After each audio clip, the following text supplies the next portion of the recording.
Assalamualaikum warahmatullahi wabarakatuh. Selamat malam, salam sejahtera untuk kita semua.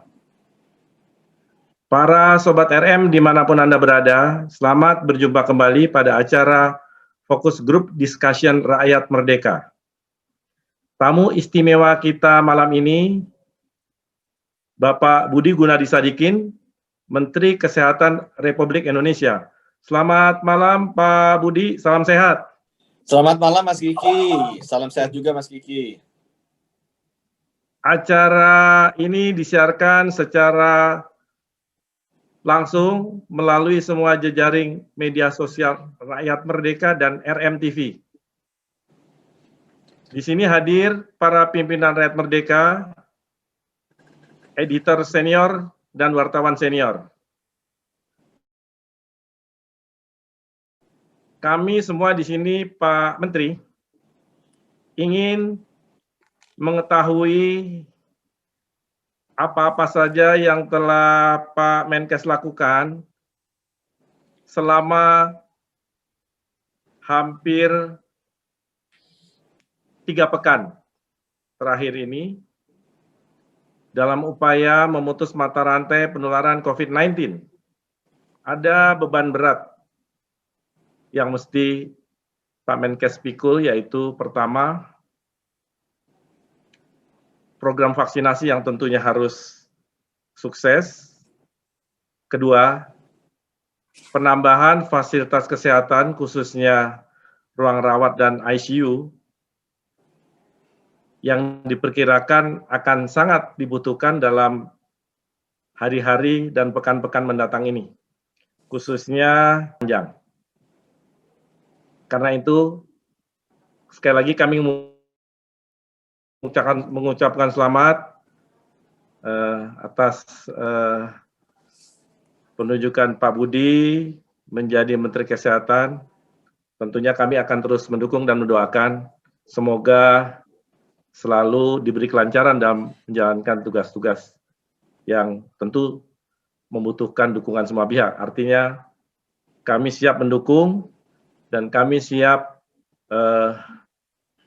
memberikan apa yang pengetahuan yang kami miliki atau sarana amplifier yang kami miliki untuk digunakan Pak Budi dalam mensukseskan program penanganan COVID-19, terutama yang menyangkut sosialisasi protokol kesehatan. Memang vaksinasi ini telah dimulai 13 Januari lalu. Bapak Presiden Joko Widodo sudah disuntik vaksin. Selamat bekerja, dan ini merupakan awal yang baik. Masyarakat tentu sangat antusias juga menyambut vaksinasi ini. Tapi kami berharap antusiasme dan euforia ini tidak sedikit pun tidak menurunkan protokol kesehatan. Acara ini, Pak Budi, akan dimulai dengan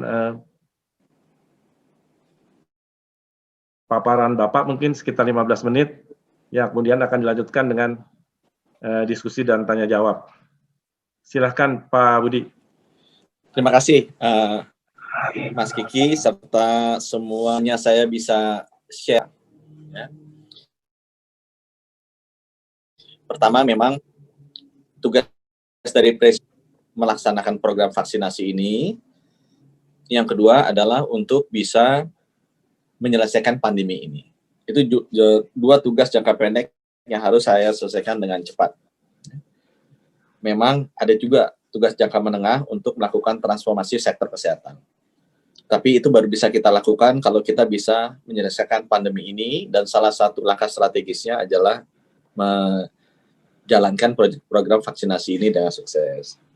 Bapak Ibu, saya cerita sedikit mengenai vaksinasi. Jadi vaksinasi ini ada proses pengadaannya, ada proses logistiknya, ada proses penyuntikannya. Ya.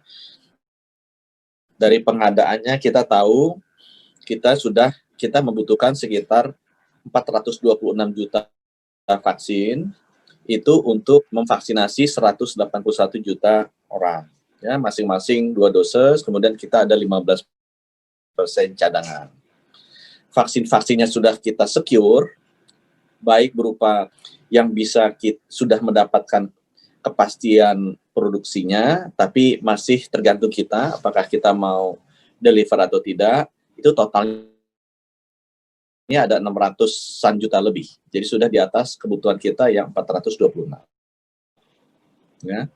Kenapa kita punya cadangan seperti itu? Ya takutnya ada vaksin yang tidak lolos di BPOM, kalau ada juga vaksin yang kemungkinan produksinya gagal atau mundur, atau juga vaksin yang mungkin tiba-tiba negaranya, produsennya membuat keputusan ini harus buat negara saya dulu, sehingga tidak bisa ekspor keluar.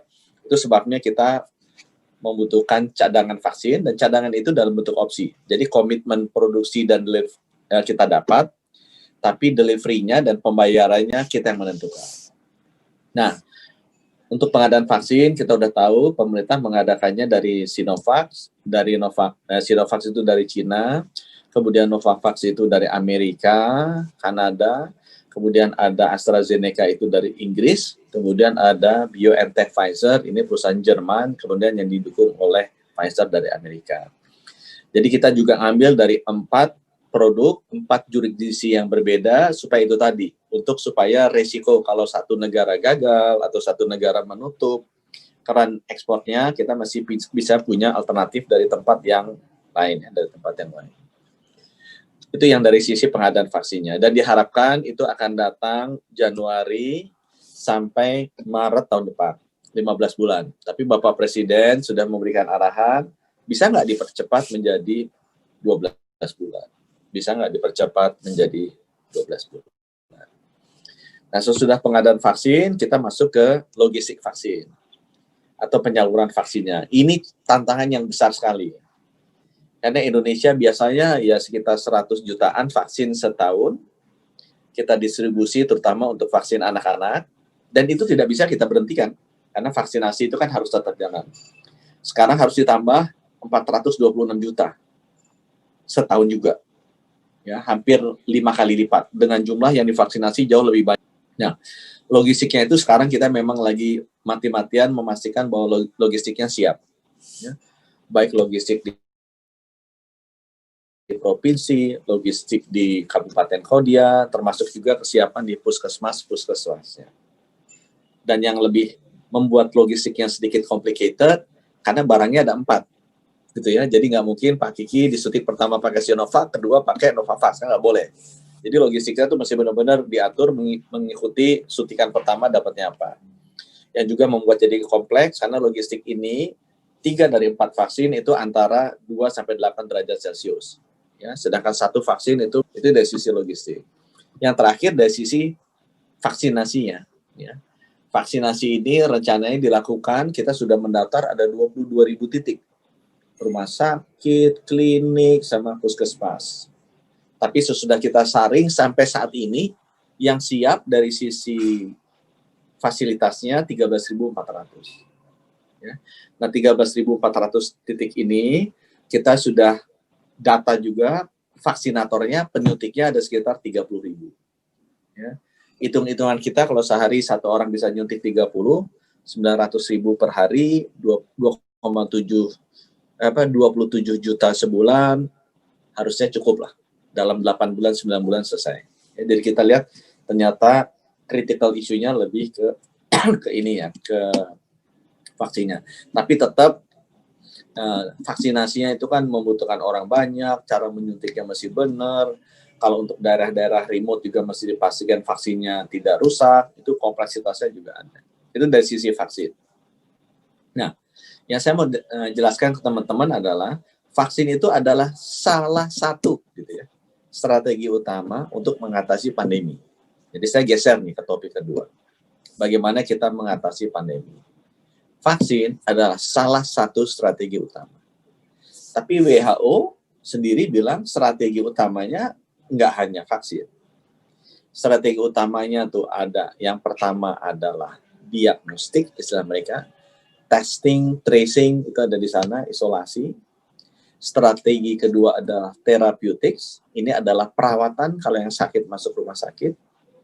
Strategi ketiganya vaksin, strategi keempatnya public healthcare system, ya, sistem kesehatan publik termasuk di dalamnya perubahan perilaku yang harus dilakukan oleh masyarakat karena adanya pandemi ini. Nah, keempat strategi ini harus dijalankan berbarengan.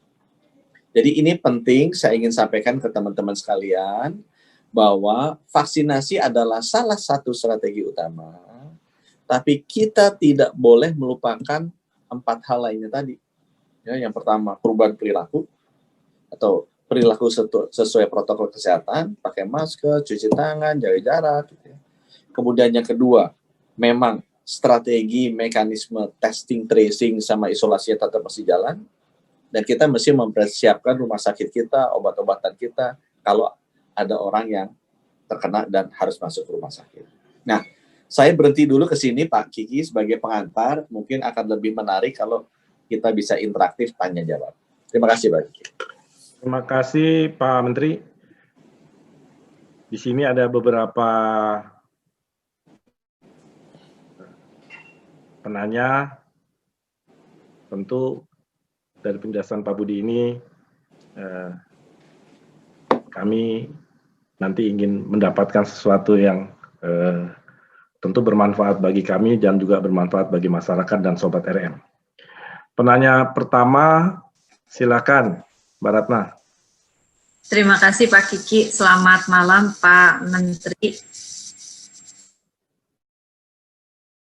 Ini Pak Menteri Istimewa. Banker yang belajar fisika nuklir, terus sekarang jadi Menkes, diberi tugasnya pun sangat berat. Beban kerja dan tugasnya ini dalam sepanjang sejarah Indonesia mungkin Bapak akan jadi Menkes yang paling berat pekerjaannya. Saya mendoakan ini berhasil, sebab jika berhasil ini akan jadi tinta emas buat Pak Menteri. Tapi saya yakin Pak Budi ini kan track recordnya fast learner, jago handle masalah sulit. Jadi insya Allah saya yakin kita sebetulnya mungkin bisa menghandle dan menaklukkan pandemi ini, insya Allah. Pertanyaannya ini, Rakyat Merdeka pernah menurunkan headline. Judulnya kira-kira gini, Pak Jokowi, ayo segera bangun rumah sakit GBK. Itu adalah jeritan hati pasien COVID yang sekarang itu kesulitan mendapatkan ruang-ruang perawatan di rumah sakit. Nah, dalam pandangan Pak Menteri, sebetulnya realistiskah permohonan untuk membangun rumah sakit di GBK atau di tempat lain yang sifatnya rumah sakit darurat? Karena kondisi rumah sakit sekarang kan okupansinya luar biasa, penuh di mana-mana. Bukan hanya ruang perawatan, bahkan ICU juga sudah full. IGD full gitu. Jadi apakah realistis membangun rumah sakit darurat atau membangun rumah sakit di GBK? Yang kedua tentang sinkronisasi data. Selama ini yang selalu jadi curhatan masyarakat termasuk di netizen itu, apakah data COVID ini sekarang sudah sinkron antara data di daerah dengan ke pusat? Dan apakah masyarakat yang upload atau melihat website di Satgas COVID itu sebetulnya datanya real time? Kalau misalnya belum, kalau beberapa waktu lalu kan kalau kita tanya Satgas memang ada delay data dari daerah ke pusat, tapi tidak pernah diketahui delaynya itu kenapa. Nah, ditangani Pak Menkes yang baru sekarang, apakah bisa itu disinkronisasi sehingga masyarakat bisa dapat data yang real time? Dengan data yang real time, terakhir ini kaitannya dengan kurva pandemi kan. Kalau datanya real time, kita ngeri ini sebenarnya COVID-nya bakal terus naik apa mudah-mudahan bisa cepat turun. Nih kalau analisanya Kementerian Kesehatan yang sekarang, kapan kurva kita bisa flat atau bahkan mungkin mulai turun. Demikian Pak Menkes. Terima kasih responnya, saya kembali ke. Silakan Pak Menkes, langsung dijawab. Saya untuk yang pertama ya, coba aku melihat ini bisa nggak nih keluar nih filenya. Nih, aku keluarin nih, Pak Kiki. Bisa aku nih keluarin ya. Kelihatan nggak tuh? Kelihatan. Data. Jadi, Mbak Ratna ya, Siap. saya waktu pertama kali juga berpikir bahwa kita harus membangun rumah sakit. Ternyata membangun rumah sakit benar merupakan salah satu strategi, tapi itu lebih lama, lebih mahal, dan nanti ada masalah karena orangnya nggak ada. Karena kita bangun sesuatu yang baru. Kan kita punya 70, kan? Ada 7.000 kamar. Waktu pertama kali naik itu pandemi ini, saya dinasihati sama Dokter Dante dan Ibu Fat, Dokter Dante Wamen sekarang ya, dan Ibu Fat. Pak, yang paling cepat kapasitas rumah sakitnya konversi ditingkatkan. Ternyata, ini banyak orang nggak tahu, dan saya rasa ini perlu rakyat mereka tahu. Ruangan yang didedikasikan untuk COVID, di rumah sakit itu sedikit sekali. Itu makanya penuh, bornya rendah. Kalau kita lihat kan bor cukup, tapi itu secara agregat. Nah ini contoh. Ini data saya ambil 1 Januari. Sebelumnya saya begitu tahu 23 masuk, 24 saya ngomong sama pandemic talk, sama COVID, saya tahu bahwa akan ada lonjakan kasus aktif karena Nataru. 25 Desember, kita lihat datanya, data ini mungkin dapat 26-27 Desember. Ya. Jadi Mbak Ratna lihat ya, saya punya rumah sakit sekarang 34 nih kalau nggak salah nih, se-Indonesia. Rumah sakit besar di bawah Kemenkes. Datanya nih tanggal 1 saya udah dorong untuk konversi. Jumlah bednya berapa? 14.300. Jumlah bed. Ya. Jumlah bed yang untuk COVID hanya 2.734. Jadi kalau kita bagi cuma 19%. Waktu saya di BUMN saya paksa itu naik ke 50%. Nah itu yang saya lakukan sekarang. Jadi paksa mereka naikin 30%, itu udah nambah 1.487 kamar, tanpa membangun rumah sakit baru, tanpa terlalu banyak pusing mencari dokter dan perawat baru, dengan fasilitas yang sudah ada dan sudah relatif lengkap. Dan sekarang sudah saya lihat, kalau nggak salah saya udah dapat sekitar 500-600 kamar. Sampai sekarang ya, dari saya keluarin surat tuh kemarin tanggal berapa ya? Saya lupa tuh, kalau nggak salah awal Januari. Ya. Jadi sebenarnya cara yang paling tepat bukan nambah. Cara yang paling cepat adalah konversi bed. Konversi bed. Ya.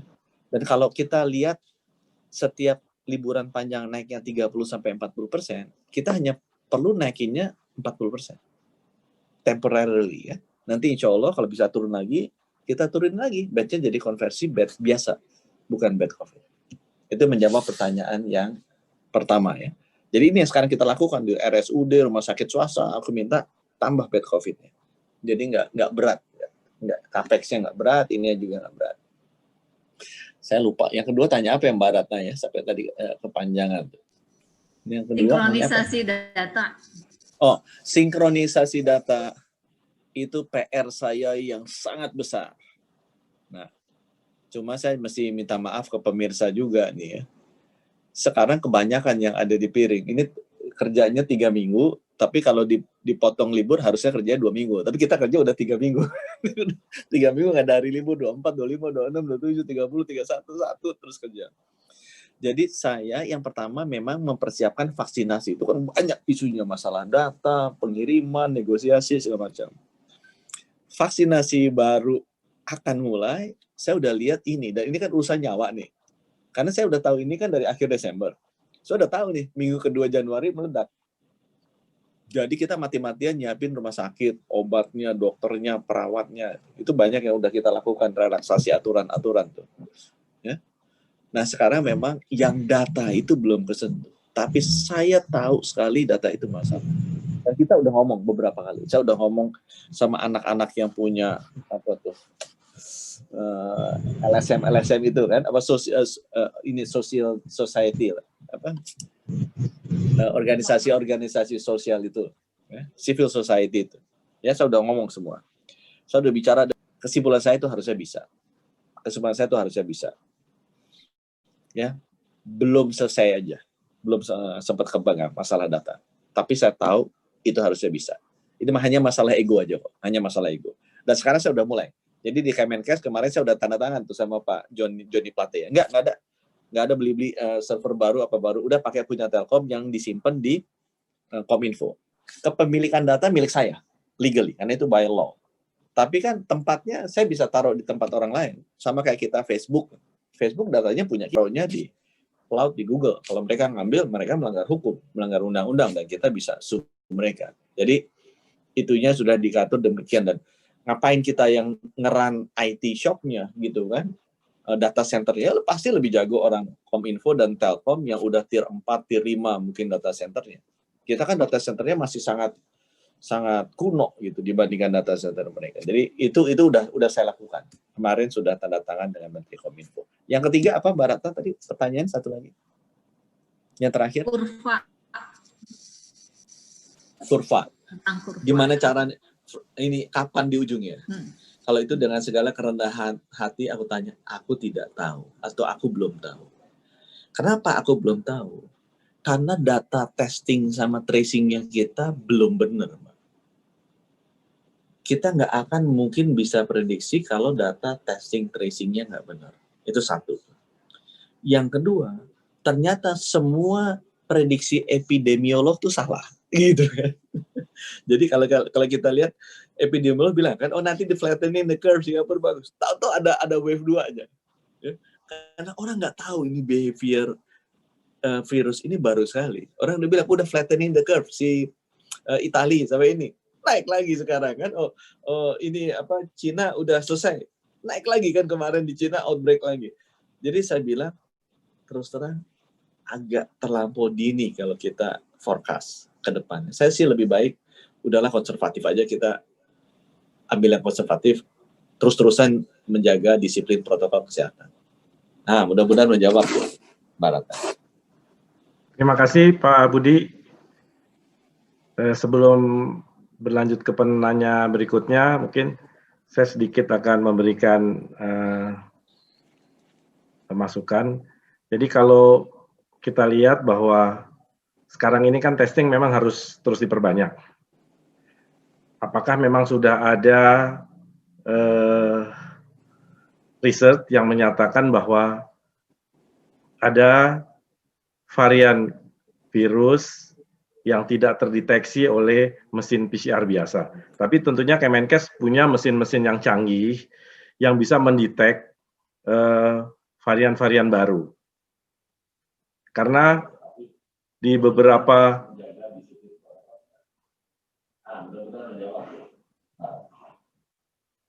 Sorry, silakan Pak. Silakan. Aku sambil karena mempersiapkan jawabannya biar dipersiapkan langsung. Ya begitu, karena yang jadi itu aja. Saya menambahkan sedikit, apakah mesin di laboratorium yang dimiliki oleh Kemenkes bisa mendetek semua varian yang sekarang ada. Penanya berikutnya. Ini boleh wartawan senior yang juga pemimpin redaksi Rakyat Merdeka, Mas Riki Handayani. Silakan Mas Riki. Ya, terima kasih Pak Kiki. Selamat malam Pak Menteri. Selamat malam. Selamat Pak Menteri. Pertama, kedua saya salam kenal, saya Riki Pak. Pertanyaan saya memang yang pertama banyak sehabis dilantik kan Pak Menteri langsung mengundang macan-macan Pak yang selama ini berada di luar dan keras-keras ke pemerintah. Pak Menteri itu langsung diundang, dan saya kira ini menarik ya. Dikala orang menjauhi para pengkritik, Pak Menteri malah mengundang yang orang-orang yang biasa mengkritik. Itu idenya seperti apa Pak? Berpikir seperti itu langsung mengundang para pengkritik. Itu yang pertama Pak. Yang kedua saya pengen tahu juga, pertama kali ke DPR langsung dibombardir di Senayan itu Pak, gimana rasanya gitu. Yang kedua. Yang ketiga soal yang serius, saya kira hari ini ada berita yang patut dijelaskan oleh pemerintah terkait pemerintah Singapura dan Malaysia yang berpikir ulang menggunakan vaksin Sinovac gitu Pak. Itu bagaimana Pak Menteri menjelaskan ke masyarakat, apalagi sekarang muncul masyarakat yang menolak vaksin ini, ditambah ada gempuran-gempuran informasi seperti ini, bisa-bisa malah menguatkan kelompok yang menolak itu, Pak. Itu bagaimana Pak Menteri menyikapi ini, Pak. Itu saja dari saya. Terima kasih Pak Menteri, Pak Kiki. Silakan Pak Menteri. Nah, Oke, Mas Kiki, coba saya cerita dulu, nggak tahu ini benar apa enggak chartnya ya. Jadi, strain baru yang keluar di London itu, saya belajar tuh ya, sambil baca, itu namanya SN501Y. Kenapa? Saya nanya, kenapa sih kodenya kayak begini gitu kan? Karena S itu artinya mutasinya terjadi di spike protein, kayak di mahkotanya itu. Kalau virus corona kan ada kepalanya yang bisa nempel-nempel yang banyak tuh. Yang kayak apa? Jarum-jarumnya, bukan jarum-jarum, kayak coronanya lah. Itu spike namanya, spike protein ada di situ. N itu nama protein asalnya. Kemudian 501 tuh posisi dia berubahnya. Jadi gennya tuh ada nomor urutnya tuh di S protein. Di dalamnya ada protein peptidanya, nah itu yang di posisi 501 berubah jadi dari N ke Y. Asparagin ke tirosin, kalau nggak salah namanya. Nah, itu jadi dia lebih kencang nempelnya ke reseptor selnya tubuh manusia. Jadi penularannya lebih cepat. Tapi RNA di dalam vaksinnya tetap sama. Jadi tidak lebih mematikan. Intinya kayak gitu kan.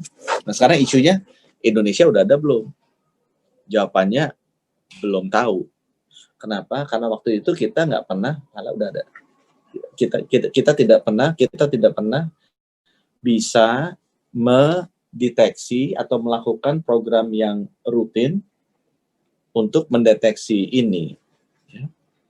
Nanti saya tampilin ini ya presentasinya dari teman-teman Balitbangkes.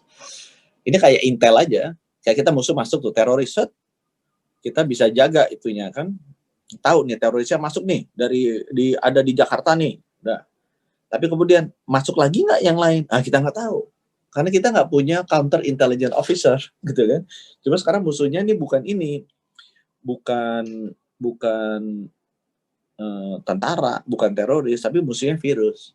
Nah, sekarang counter intelligence officers-nya harusnya Kementerian Kesehatan. Ya, coba terus. Jadi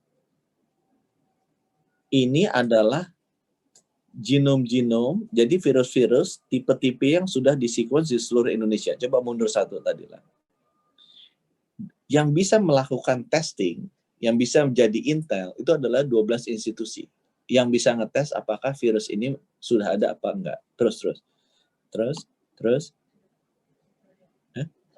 Oh enggak ada lagi yang itunya. Nah, sebenarnya ada satu chat lagi, cuma asisten saya nggak nemu gitu. Jadi yang saya lakukan, saya kemarin tanda tangan sama Pak Bambang Brojo. Karena 12 institusi ini, yang punya itu saya sama Pak Bambang Brojo. Tanda tangan ini tugasnya apa? Nomor 1, kita melakukan kerjasama membentuk jaringan supaya bisa 1, saling tukar-menukar informasi, dimatiin. 2, kemudian bisa tukar-menukar resources, jadi saya punya mesinnya, Pak Bambang Brojo punya orangnya. Gitu. 3, kita bisa melakukan kerjasama dengan lembaga-lembaga asing yang juga melakukan genome sequencing, ya, yang melakukan genome sequencing ini. Dan banyak lembaga asingnya tuh. Sudah ada sekitar 300 ribuan kalau nggak salah yang sudah didaftar untuk COVID-19 aja, genomnya. Nah, isunya di Indonesia cuma 115. Nah, begitu tanda tangan, saya nih, kemudian saya udah keluarin surat minggu lalu ya, ke seluruh rumah sakit, rujukan, supaya memasukkan sampel, terutama dari rumah sakit rujukan yang banyak traffic luar negerinya. Medan, Jakarta, Surabaya, Bali, rutin lah. Seminggu 2 minggu sekali kirimin, nanti kita sequence. Kalau misalnya ternyata ada mutasi dari yang lama ke yang baru, jadi kita tahu. Nah sekarang secara sistematis sudah kita lakukan. Ya, mudah-mudahan bisa ketemu kalau ada apa-apa. Sekarang pertanyaan tadi pertama mengenai Saya sampai lupa. Yang ingat yang kedua di DPR. Tadi yang pertamanya mengenai apa? Yang undang itu Pak, yang kritikus. Oh, undang. Ya. Kenapa ngundang? Karena kan saya nggak ngerti ini. Saya nggak ngerti, cuma Mas Kiki tahu, saya hobinya belajar. Sebenarnya bukan belajar, ini nyontek. Ya, nyontek kan harus dari orang yang pinter kan. Ya, mereka kan pasti lebih pintar dari saya. Buktinya mereka sering sekali kritik gitu kan. Artinya mereka punya sesuatu yang mereka tahu, kita nggak tahu ya. Kita dengerin aja gitu. Dibantu juga sama Randy sih, yang kenal, cari-cari kenalan ini. Jadi kita ketemu, kita bro.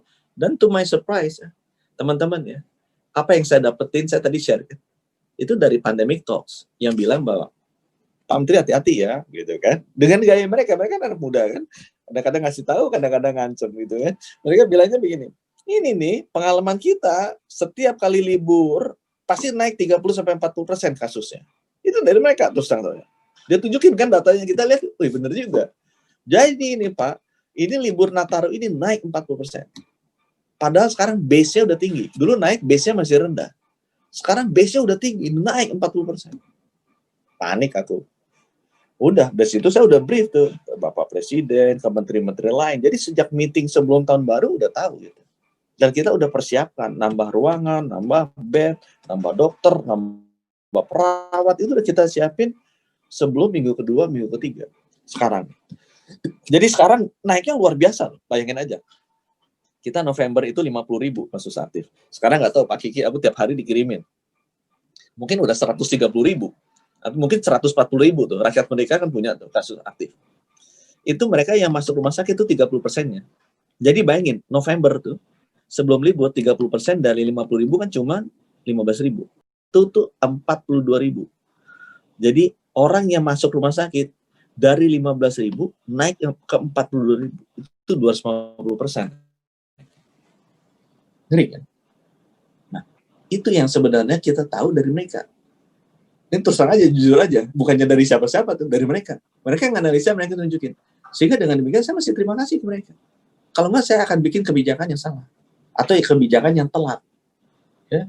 Ini penambahan bed kita bisa lakukan dini gara-gara mereka. Yang kedua, jadi reasonnya ya karena kita mau belajar dan I think they can contribute. Gitu kan. Malah sekarang mereka bantuin saya. Kalau saya bikin kebijakan ini dicela, artinya salah. Tapi kalau gini saya lempar, bener nggak gini? Pak jangan, debat panjang gitu sampai WA grupnya sampai pusing. Saya ada WA grup khusus sama mereka. Jadi pengen dengar juga. Ya, kadang-kadang nggak mungkin bisa dibaca semua karena masing-masing ingin menyampaikan pendapatnya ya, biasa anak muda. Tapi mereka positif. Nih Pak jangan, Kedua, debat panjang DPR. gitu, sampai WA Ya wajar lah sampai menteri baru. pusing. Saya ada WA grup. Biasa lah. Gitu kan, mungkin mereka juga pengen kenal, belum kenal saya. Semua karena masing-masing ingin menyampaikan. Kalau nggak kenal kan mereka nggak sayang. Saya juga waktu dulu pertama kali kenal sama Rakyat Merdeka di Pelonco juga lama gitu kan, tapi biasa-biasa aja. Yang ketiga, Sinovac ini Malaysia sama Singapura. Konteksnya itu kan tidak mengatur Bepom mereka. Nah, terusnya emang udah pasti. Aku baru dapat ini dari apa orang di Singapura sama saya tuh disuntik gitu kan. Ini bikinnya kartunya kayak gini dong. Oh itu dari grup ini, dari grupnya anak-anak ini, anak-anak Pandemic Talks itu ada yang tinggal di Singapura. Begitu suntik, dilihatin kan, ini formnya bagus nih, form vaksinnya Singapura. Tahu nggak di kotaknya ada apa? Jenis vaksin kamu suntik apa? Pfizer, Moderna, Sinovac. Jadi masih ada tuh, udah di print sama mereka. Ya jadi saya sih nggak tahu apakah itu benar apa enggak ya. Tapi di satu sisi begitu, di Turki kan disuntik Erdogan. Erdogan disuntik sama Sinovac. Jadi kalau saya bilang itu banyak faktornya ya. Banyak faktor geopolitik, banyak faktor perang dagang, banyak faktor yang lain-lain. Saya dikasih ini, semua epidemiolog ngasih saya nasihat begini. Untuk strategi vaksinasi yang nomor 1 itu lewat aturan WHO, efikasi 50%. Nomor 2, disetujui oleh otoritas lokalnya nggak? Karena otoritas izin itu nggak ada internasional. Izin itu sangat lokal. FDA Amerika tuh nggak bisa nge-approve Inggris. Orang Inggris harus ada MHRA namanya. Majesty Health apalah, Regulatory Authority. Kalau si Europe ada EMA. Ya. Jadi nggak bisa tuh FDA nge-approve, maksain EMA approve, nggak bisa. Ini untuk obat-obatan sangat jurisdiksi sekali. Jadi dia bilang, pertama, memenuhi kriteria WHO nggak? Kedua, di-approve Bepom apa enggak? Yang ketiga, secepat-cepatnya kita ambil. Secepat-cepatnya kita ambil. Gitu ya. Nah, dengan demikian kita bisa secepat mungkin menghilangkan herd immunity ini. Gitu ya. Jadi kalau aku bilang itu. Terima kasih Pak Menkes. Penanya berikutnya, wartawati senior yang juga wakil pemimpin redaksi Rakyat Merdeka, Mbak Kartika Sari. Silakan Mbak Kartika. Terima kasih. Selamat malam Pak Menteri. Saya mau ngucapin selamat atas terpilihnya Bapak sebagai Menkes. Ini banyak yang bilang Menkes kali ini Menkes rasa bangkit dan insinyur Pak, karena baru dalam sejarah di Indonesia ada anggota kabinet menjabat sebagai Menteri Kesehatan dengan latar belakang bankir dan insinyur pula gitu. Semoga sukses ya Pak, kami sangat mendukung, Rakyat Merdeka siap mendukung. Saya punya pertanyaan 3. Pertama terkait vaksin Pak, para pejabat penting seperti Presiden, Menteri, dan pejabat tinggi lainnya, Gubernur udah divaksin nih Pak. Yang mau saya tanyakan, kapan para orang tua lanjut usia ini Pak? Karena kalau di negara lain, misalnya Inggris, justru manula didahulukan Pak. Itu terus wartawan juga kapan nih Pak? Saya mau tanya karena kami kan kerjanya juga nonstop ya Pak. Tiap hari kita berita harus terus publish baik koran maupun online Pak gitu. Terus kedua terkait Pak Menteri mengatakan bahwa perusahaan juga akan diberikan izin untuk membeli vaksin dari produsennya untuk karyawannya. Yang ingin saya tanyakan, bukannya harusnya vaksin ini gratis Pak, ditanggung oleh negara seperti banyak di negara lain gitu. Saya khawatir takutnya nanti dikomersialkan gitu, orang-orang kaya nanti yang bisa beli gitu, sementara rakyat ya baru akan selesai. Yang terakhir terkait ini Pak, penolakan vaksin elit politik seperti kemarin pas Bapak setelah divaksin raker dengan DPR, juga ada anggota DPR dari partai berkuasa malah Pak teriak-teriak menolak vaksin gitu. Karena ini bagaimana ya Pak? Bapak melihatnya seperti apa ya, kok elit politik yang harusnya memberi contoh malah teriak-teriak menolak dan menjelekan vaksin ini Pak. Nah ini apakah akan mempengaruhi nanti masyarakat yang tadinya ragu dan tidak percaya malah makin tidak percaya? Ini bagaimana Pak Menteri gitu? Mungkin Bapak harus cerita setelah divaksin tuh misalnya dampaknya nggak ada kan, menurut Bapak cuma ngantuk aja. Nah seperti itu mungkin Pak, karena rakyat kecil banyak yang ditakut-takutin atau termakan hoax Pak, ditambah lagi dengan elit politik tadi yang teriak-teriak menolak. Itu aja Pak Menteri, terima kasih. Silakan Pak Menteri. Jadi yang wartawan kapan gitu ya. Jadi vaksin ini kan ngejar herd immunity kan. Untuk itu kan ada tahapannya. Nah, sesudah saya pelajari tahapannya itu, dasarnya menentukan tahapan-tahapan itu adalah kemanusiaan sebenarnya. Bukan berdasarkan race, bukan berdasarkan politik, bukan berdasarkan jabatan, tapi berdasarkan faktor kemanusiaan itu berdasarkan faktor resiko yang bersangkutan tertular dan mohon maaf fatal. Gitu. Itu jadi yang dilihat tuh faktor kemanusiaannya, bukan faktor politiknya, bukan faktor sosialnya, bukan faktor ekonomi, faktor kemanusiaannya. Nah, siapa yang paling resiko tertular? Ya tenaga kerja kesehatan. Karena dia yang setiap hari bergumul dengan pasien COVID kan. Jadi dia pasien COVID dengan ini tinggi kan, dengan viral load yang tinggi. Ya, itu yang pertama tuh. Itu sebabnya mereka jadi stage yang pertama, tahap pertama. Dan semuanya juga begitu ya. Semuanya juga begitu di seluruh dunia.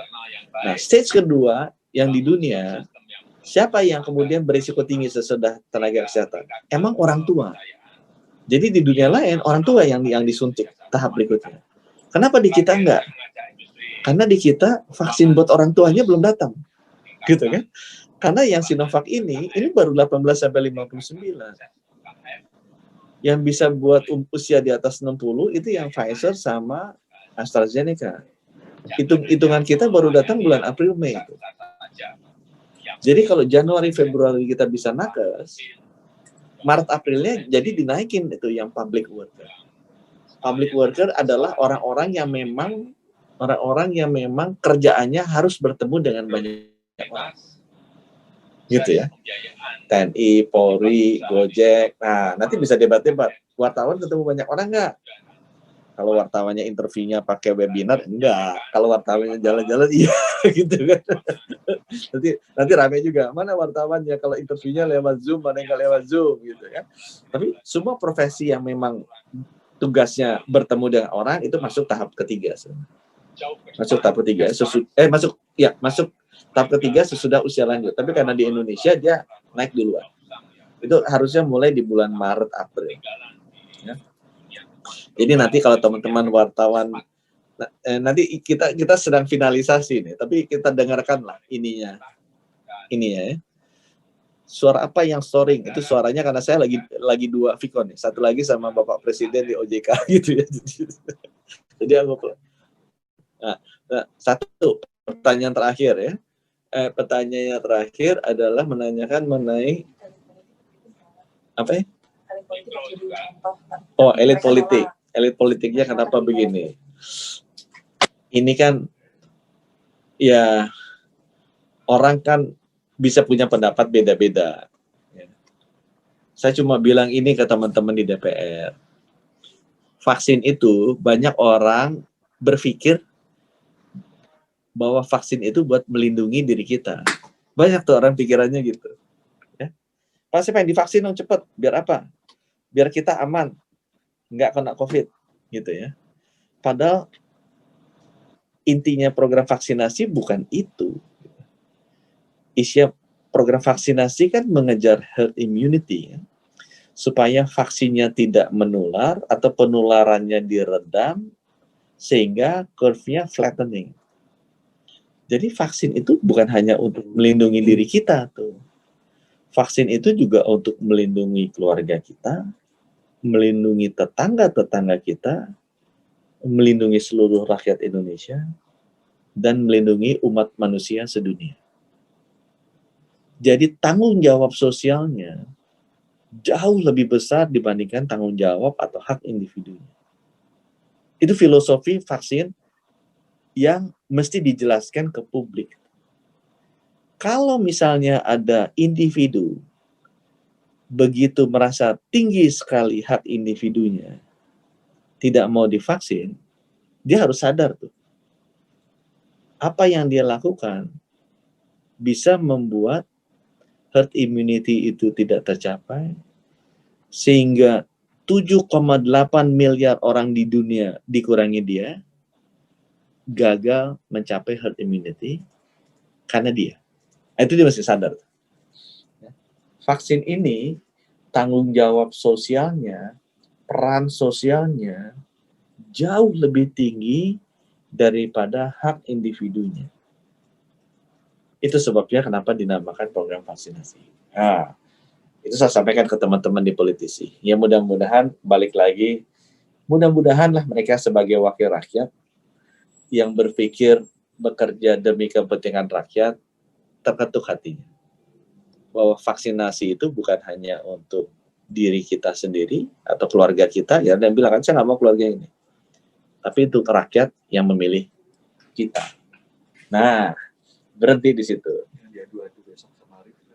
Terima kasih Pak Menteri. Ini pertanyaan berikutnya wartawati senior Mbak Firsti Hestiarini yang juga pemimpin redaksi RMKID. Silakan Mbak Firsti. Ya, baik. Terima kasih Pak Kiki. Selamat malam Pak Budi. Pak Budi, di samping tadi beberapa kita bahas mengenai sekelompok masyarakat yang anti-vax, ini sebenarnya banyak juga yang menaruh harapan tinggi pada vaksin.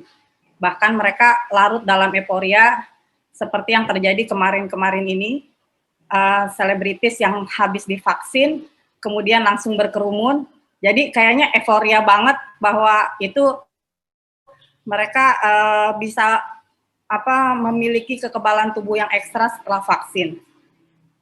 Yang seperti ini kan juga Pak dikhawatirkan juga bisa mengganggu cita-cita untuk penanganan pandemi corona. Karena memang kan vaksin dan protokol kesehatan itu sejatinya tidak dapat dipisahkan karena menjadi dua senjata yang beriringan. Bagaimana Pak Budi menangani euforia terhadap vaksin ini supaya tidak menurunkan kepatuhan terhadap protokol kesehatan. Yang kedua Pak, terkait rencana sertifikat vaksin untuk pengganti PCR perjalanan itu Pak. Apakah betul rencananya sertifikat vaksin itu bisa menggantikan fungsi tes PCR untuk syarat perjalanan? Sebab kalau vaksinnya saja masih harus dilengkapi dengan protokol kesehatan, itu kan artinya juga masih belum menjamin orang yang divaksin itu bisa bebas dari COVID. Jadi kalau tes PCR perjalanan dihilangkan, dikhawatirkan juga malah memicu penularan yang lebih luas. Bagaimana menurut Bapak kira-kira itu Pak? Terima kasih. Silakan Pak Menteri. Pertama tadi mana ya? Oh, yang pertama mengenai euforia vaksin. Ya. Vaksin tadi WHO juga bilang ada 4 strategi kan. Vaksin adalah salah satu strategi utama, betul. Tapi ada 4 hal lain yang harus dipastikan kita penuhi. Pertama itu testing, tracing, sama isolasi. Kedua itu therapeutics, ya, perawatan di rumah sakit. Ya. Kasarnya seperti gini deh. Dulu kalau kena demam berdarah 50 tahun yang lalu udah pasti mati lah kalau kita kena. Sekarang kalau kena demam berdarah, insya Allah kalau Tuhan masih sayang ya kita dikasih hidup lah. Karena perawatannya bisa ya. Ini karena aku lagi acara sama presiden, aku sambil berdiri ya. Jadi ini 2 video conference. Mohon maaf sekali nih karena presidennya lagi ini, aku mesti 2. Sama kalau nggak ini Pak Kiki kan nggak enak gitu kan. Jadi mesti dua-duanya sekaligus. Sorry nggak ada mukanya jadi ya. Mesti lucu banget. Udah belum tuh? Udah boleh duduk. Udah boleh duduk. Lucu banget ya. Saya pernah sekali 3 tuh saking sibuknya gitu. Oh, kiri kanan gitu. Mohon maaf Pak Mas Kiki. Hah? Udah kan? Udah selesai kan? Ya udah. Udah keluar lagi udah. Jadi gue jadi nggak tegang nih ngomong sama Mas Kiki ini. Tiba-tiba tadi tangannya terlalu gerak-gerak kata Randy, nggak boleh itu nanti kelihatan di sana. Pak itu semua pakai masker. Jadi pakai masker. Aduh maaf. Ini demi rakyat merdeka dan demi Mas Kiki kita acara presiden kita duakan juga. Di acara.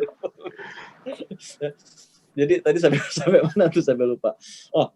Jadi kalau saya bilang emang nanti begitu vaksinasi mulai itu minggu depan saya mulai sosialisasi itu ke gubernur-gubernur bilang Pak Gub tolong diingetin lagi nih. Tadi barusan sama Pak Luhut seluruh gubernur Pangdam sama ini kan karena naik terus. Ini vaksinasi ini bisa 15 bulan 12 bulan jangan terjadi euforia juga. Dan WHO bilang walaupun sudah vaksinasi tetap yang testing tracingnya mesti dikejar gitu kan. Tetap yang perawatan di rumah sakitnya kita mesti persiapkan gitu ya. Tetap yang namanya public healthcare dan perubahan perilaku ini mesti dilakukan. Ya. Jadi tugasnya saya tuh mungkin mesti dibantu tuh sama rakyat mereka juga. Jadi sesudah bikin foto-foto seminggu bolehlah biar memberikan energi positif gitu ya. Supaya semua orang lebih merasa akhirnya ini ada light at the end of the tunnel gitu kan. Tapi habis itu diingetin, ini nggak hanya ini aja, ini salah satu strategi utama, cuma ada yang lain yang nggak boleh lupa. Nah yang kedua, mengenai apa itu? Itu tuh wacana diskusi di DPR. Teman-teman tahu kan, bagaimana menghadapi diskusi wacana di DPR. Ditanya ini, ditanya itu, ditanya ini. Nah, kita kan berdiskusi di sana kan. Tapi apakah sudah diputuskan? Ya belum gitu. Belum, itu masih dalam wacana diskusi. Ada lagi yang ramai juga selain itu kan. Saya ngerasa memang akan dikaji dengan para ahli-ahli kesehatan yang amannya seperti apa. Ya. Tapi saya juga tetap merasa bahwa harus ada protokol kesehatan yang baru untuk masing-masing industri. Karena kalau enggak, mati kan industrinya. Nah, protokol kesehatan itu harus di-define. Saya kasih contoh gini. Kemarin saya diminta ngomong sama Pak BKS kan, mengenai kesehatan dengan dunia transportasi. Karena itu yang paling banyak dipertentangkan kan. Kenapa di kesehatan kita begini-begini, di dunia transportasi bikin peraturan yang bisa membuka seluas-luasnya. Karena memang tujuannya kan beda. Aku share gini ke teman-teman di Kemenhub. Ya. Dulu Kemenhub itu dunia industri perhubungan, terutama perhubungan udara, itu terbukti paling bisa beradaptasi kalau ada peristiwa besar yang berdampak sangat besar terhadap industri perhubungan. Contoh, 9/11. Ini kan banyak nih, Mas Kiki kan hidupnya sebelum 9/11 dan sesudah 9/11. Apa yang berbeda sebelum 9/11 dan sudah 9/11? Yang namanya transportasi udara itu totally change. Aku nggak tahu kalau di sini ada yang muda-muda nggak ngalamin sebelum 9/11. Dulu kita ke airport biasa-biasa aja cepat. Begitu ada 9/11, suruh buka sepatu lah, di-scan lah, barangnya diobok-obok, datang ke airport udah mesti lama, transit juga jadi susah. Itu kan terjadi perubahan proses kan, perubahan proses bisnisnya totally change di seluruh dunia. Dan berlaku bagi miliaran orang yang travel setiap hari antar negara. Bisa nggak? Oh bisa, sekarang kita jadi lebih biasa. Kita udah menganggap itu sebagai suatu hal yang biasa. Ya, teman-teman di industri perhubungan, terutama perhubungan udara, sudah bisa mengubah pola bisnisnya, bisnis prosesnya mereka beradaptasi terhadap peristiwa yang memang mengubah bisnisnya mereka. Nah, sekarang terjadi lagi. Dan ini terjadi lagi nggak hanya buat transportasi udara nih. Terjadi di bisnis pariwisata, bisnis pendidikan, pertanian, perdagangan, semua berubah. Harus adaptasi nggak? Pasti harus adaptasi. Karena ini a major changes sama seperti 9/11. Nah sekarang kita yang leading mesti orang kesehatan sekarang. Kita bikin dong protokol-protokol kesehatan. Kalau bisnis kuliner, nah kuliner yang sebelum pandemi begini, kuliner sesudah pandemi begini. Bisnis press, media, sebelumnya interviewnya begini, sekarang nanti interviewnya begini. Berubah kan? Yang namanya bisnis pariwisata, nonton konser, sebelumnya begini, sesudahnya gini. Nah, sesudahnya begini itu mesti di-define. Mesti dibikin protokolnya. Dan itu masing-masing teman-teman di industri yang bisa, tapi harus bekerja sama dengan kita. Karena akan berubah, pasti akan berubah lah teman-teman. Hidup kita nih. Peradaban manusia pasti akan berubah. Sama seperti peradaban manusia berubah sesudah Perang Dunia Pertama, berubah sesudah 9/11, itu kan perubahan peradaban terjadi. Dan ini perubahan yang sangat besar akan terjadi. Nah, sebagai manusia kan, ya kita tahu bahwa setiap kali ada event yang besar yang merubah peradaban manusia, ya kita jalanin. Harusnya manusia adaptif tuh, untuk bisa menghadapi perubahan itu. Jepang dibom nuklir, gimana nggak berubah coba peradaban? Mereka bisa survive, bisa bounce back, bisa hidup kembali. Eropa coba, habis Perang Dunia I, Perang Dunia Kedua, itu kan significant event. Ya? Berubah peradabannya mereka. Yang tadinya selalu bertengkar antar negara, ya sekarang jadi bersatu, bikin NATO, bikin apa. Nah, aku believe manusia bisa. Nah, itu tugas kita bersama. Dah. Jadi ini ada pertanyaan tadi yang dari Mbak Kartika yang terutama untuk perusahaan yang akan dibolehkan melakukan vaksin sendiri terhadap para karyawannya. Itu sama Mas Kiki. Itu juga masih dalam wacana karena ditanya tuh ada 3 atau 4 anggota yang menanyakan. Jadi ya kita bilang ya di mata kita program ini kan gratis. Ya seorang udah dapat. Ya itu haknya mereka kan, rakyat. Tapi kemudian kita juga pengen programnya secepat-cepatnya, sebanyak-banyaknya, semurah-murahnya. Ya. Nah, gimana caranya kalau kita lakukan itu kan nanti ada orang yang marah tuh, kata Mbak Sari. Tapi kalau kita bisa bikin kayak gitu orang yang nggak marah, ya itu kan diskusi kan, namanya juga bilang. Ya kalau mau belinya belakangan, gitu, supaya jangan kelihatan nyusul kan. Tadi nanya sama Mbak Kartika kan. Kalau dia mau beli, ya belinya belakangan. Jangan sampai kelihatan bahwa yang kaya itu bisa nyodok nyusul yang miskin. Itu kan nggak baik. Tapi kalau dia mau beli belakangan, dia milih. Kalau udah di belakang, ya nggak apa-apa juga. Misalnya kan kita kan kalau gratis kan dia nggak bisa milih jenisnya, nggak bisa milih tempatnya, nggak bisa milih waktunya. Ya. Karena namanya juga gratis kan, tergantung kita.